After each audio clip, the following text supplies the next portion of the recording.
Halo teman-teman, kenalin, aku Arlita dari Teknologi Pendidikan UNY tahun 2024. Hari ini kita akan membahas mengenai topik yang sangat menarik, yaitu belajar mandiri. Simak sampai habis ya teman-teman. Mari kita mulai. Tapi, apa itu belajar mandiri?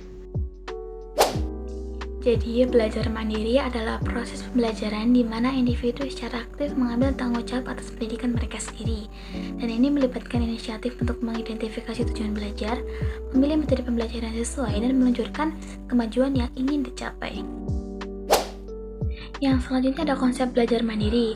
Nah, konsep belajar mandiri ini dilepaskan dari ide bahwa pelajaran harus bersifat aktif dan melibatkan partisipasi penuh dari siswa. Nah, dalam konteks ini, siswa diharapkan untuk yang pertama adalah mengidentifikasi apa yang ingin dipelajari. Yang kedua, menentukan cara dan waktu belajar yang paling efektif bagi mereka. Dan yang ketiga, menggunakan berbagai sumber belajar termasuk informasi, teknologi, buku, atau materi pembelajaran yang lainnya. Selanjutnya ada pedagogi, andragogi, dan hudagogi. Tapi apa sih hubungan dari ketiganya itu dengan belajar mandiri? Nah, jadi hubungannya itu adalah belajar mandiri memiliki hubungan yang sangat erat dengan konsep pedagogi, andragogi, dan hudagogi karena masing-masing menggambarkan pendekatan berbeda dalam proses pembelajaran berdasarkan usia dan kemandirian peserta didik. Yang pertama ada pedagogi. Nah, pedagogi ini merupakan metode pembelajaran yang paling ditujukan untuk anak-anak. Dalam pedagogi ini, peserta didik sangat bergantung kepada guru yang mengarahkan belajar mereka. Dan proses belajar ini biasanya terstruktur pada kurikulum yang sudah ditetapkan.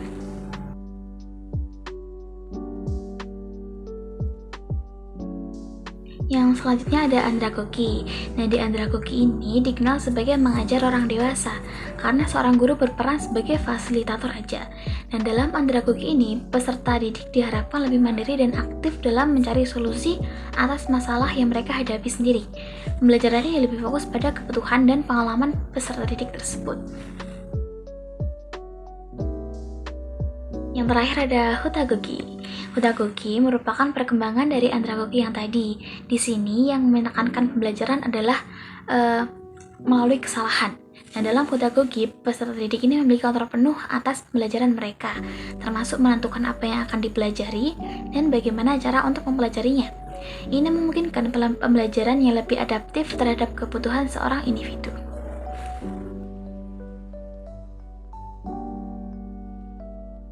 Nah, berikut adalah tabel perbedaannya.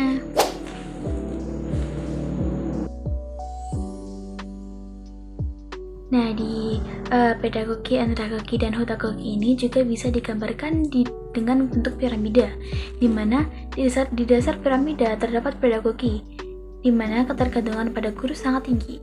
Di tengahnya terdapat andragogi, di mana peserta didik mulai mengambil inisiatif dalam belajar. Dan yang di puncak piramida adalah hudagogi, di mana peserta didik sepenuhnya mandiri dan bertanggung jawab atas proses belajar mereka sendiri. Nah, yang selanjutnya ada self-regulated learning atau biasa disingkat dengan SRL. Nah, SRL ini adalah proses di mana individu secara aktif mengatur dan memonitor belajar mereka sendiri, termasuk aspek afektif, kognitif, dan psikomotor. Nah, SRL ini melibatkan 4 komponen utama, yaitu perencanaan, pemantauan, pengendalian, dan evaluasi. SRL ini lebih menekankan kepada kontrol internal dan pengaturan diri dalam proses belajar. Siswa yang terlibat dalam SRL fokus pada bagaimana cara mereka belajar dan bagaimana strategi yang akan mereka gunakan untuk mencapai tujuan akademik tersebut. Selanjutnya ada self-directed learning atau biasa disingkat dengan SDL. SDL ini adalah pendekatan di mana individu mengambil inisiatif untuk mengidentifikasi kebutuhan belajar mereka, menentukan tujuan, memilih sumber belajar, serta menyebarkan hasil belajar. Nah, SDL ini seringkali dikaitkan dengan pembelajaran orang dewasa. SDL ini lebih mementingkan atau menekankan pada kontrol eksternal dan kemampuan individu untuk mengatur proses belajar mereka sendiri, tanpa bergantung pada instruksi orang lain. Ini mencakup aspek inisiatif dan tanggung jawab pribadi dalam pembelajaran. Nah, yang terakhir adalah self-determined learning.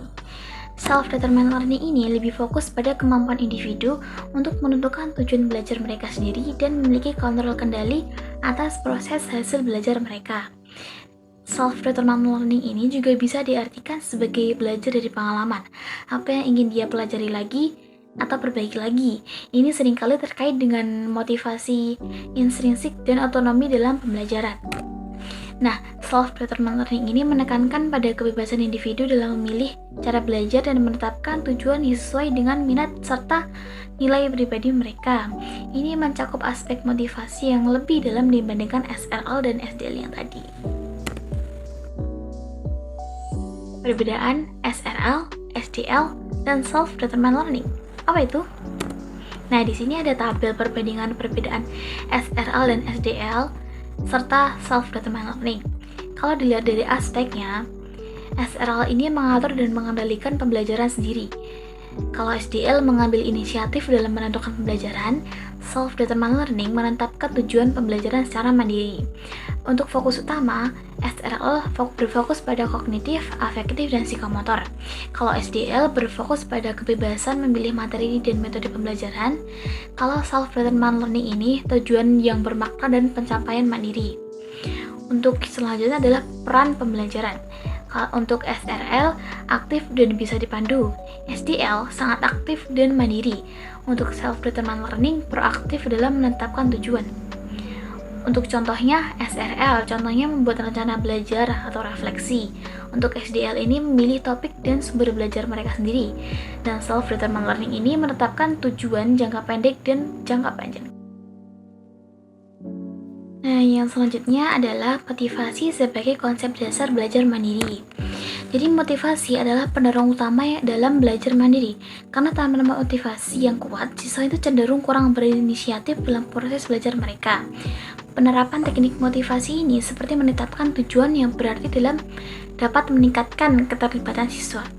Jadi motivasi ini terdapat dua jenis. Yang pertama, motivasi intrinsik dan motivasi ekstrinsik. Apa itu motivasi intrinsik? Nah, motivasi intrinsik ini adalah dorongan yang berasal dari individu itu sendiri. Bagaimana keinginan dia untuk belajar demi kemuasan sendiri. Kalau motivasi ekstrinsik ini lebih berasal dari faktor luar, seperti penghargaan atau pengakuan dari orang lain. Nah, motivasi ini berfungsi sebagai pendorong yang memicu individu untuk memulai, mempertahankan, dan menyelesaikan proses belajar. Siswa juga memiliki motivasi tinggi dan cenderung lebih aktif dalam mencari sumber belajar dan berinisiatif untuk mengatasi kesulitan yang mereka hadapi. Materi selanjutnya adalah konsep belajar mandiri dalam PJJ atau pembelajaran jarak jauh. Jadi, dalam PJJ ini, konsep belajar mandiri itu sangat penting karena siswa itu harus mampu mengatur waktu dan sumber daya mereka sendiri tanpa kehadiran visi pengajar. Nah, teknologi seperti platform e-learning itu mendukung akses materi pembelajaran kapan saja dan di mana saja. Selain itu, terdapat juga strategi belajar mandiri. Yang pertama, menetapkan tujuan. Yaitu siswa perlu menetapkan tujuan belajar yang jelas untuk memotivasi diri mereka sendiri. Yang kedua, mengelola waktu, itu membuat jadwal dan yang konsisten sangat penting untuk menjaga disiplin. Dan yang ketiga adalah menggunakan sumber daya atau memanfaatkan berbagai sumber belajar seperti modul, video, dan forum diskusi online untuk mendukung proses belajarnya. Selanjutnya adalah prinsip-prinsip pengembangan keterampilan belajar mandiri. Nah, prinsip-prinsip pengembangan keterampilan belajar mandiri ini sangat penting untuk meningkatkan efektivitas proses belajar, terutama dalam konteks pendidikan jarak jauh yang tadi.